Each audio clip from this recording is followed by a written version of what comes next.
মৰমৰ ছাত্ৰ-ছাত্ৰীসকল, তোমালোকলৈ নতুন এটা ভিডিঅ' লৈ আহিছোঁ। অসম জাতীয় বিদ্যালয়ৰ প্ৰথম শ্ৰেণীৰ দ্ৰুত পাঠৰ এটি সাধুটিৰ লগতে প্ৰশ্ন উত্তৰসমূহ আমি আলোচনা কৰিম। আহাচোন প্ৰথমে আমি কোনটো সাধু আলোচনা কৰিম তাকে চাওঁ।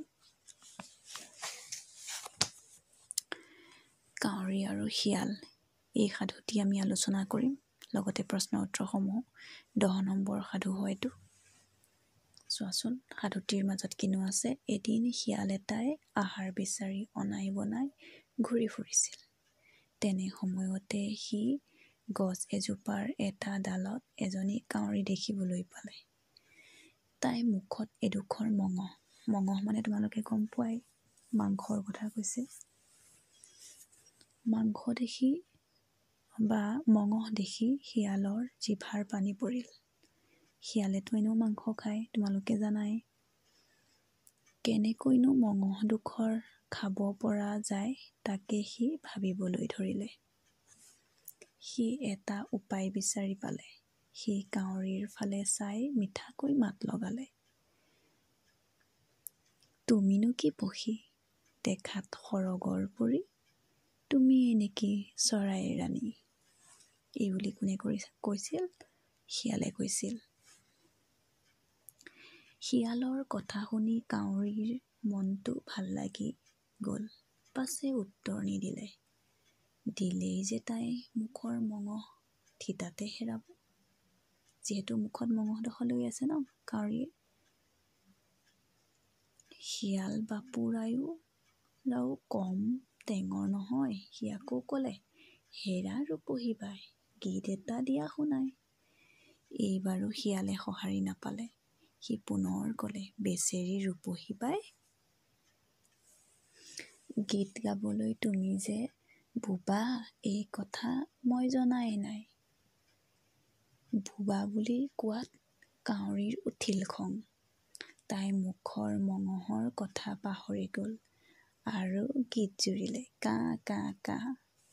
কাউৰীয়ে গীত গাবলৈ লোৱাৰ লগে লগে মঙহডোখৰ ঠোঁটৰ পৰা টুপুককৈ পৰি সৰি পৰিল। শিয়ালে মঙহডোখৰ লৈ আনন্দ মনেৰে হাবিত সোমাল। ইফালে মঙহ হেৰুৱাই কাউৰীয়ে কান্দিবলৈ ধৰিলে।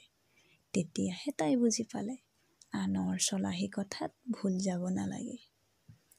গম পালানে? সাধুটোৰ পৰা আমি কি শিকিলোঁ?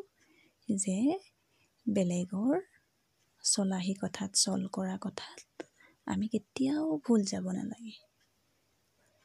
এই সাধুটি নিশ্চয় ভাল লাগিল, হয়নে নহয়? তোমালোকৰ ওচৰত দ্ৰুত পাঠৰ কিতাপ আছে, তোমালোকে সাধুটি নিজে পঢ়িবলৈ যত্ন কৰিবা। আহাচোন এতিয়া আমি প্ৰশ্ন উত্তৰসমূহ কিনো আছে তাকে চাওঁ।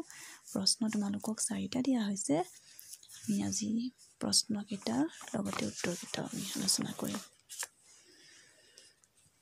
প্ৰথম প্ৰশ্নটোত কৈছে, শিয়ালটোৱে কি বিচাৰি অনাই বনাই, এইটো বনাই হয় দেই,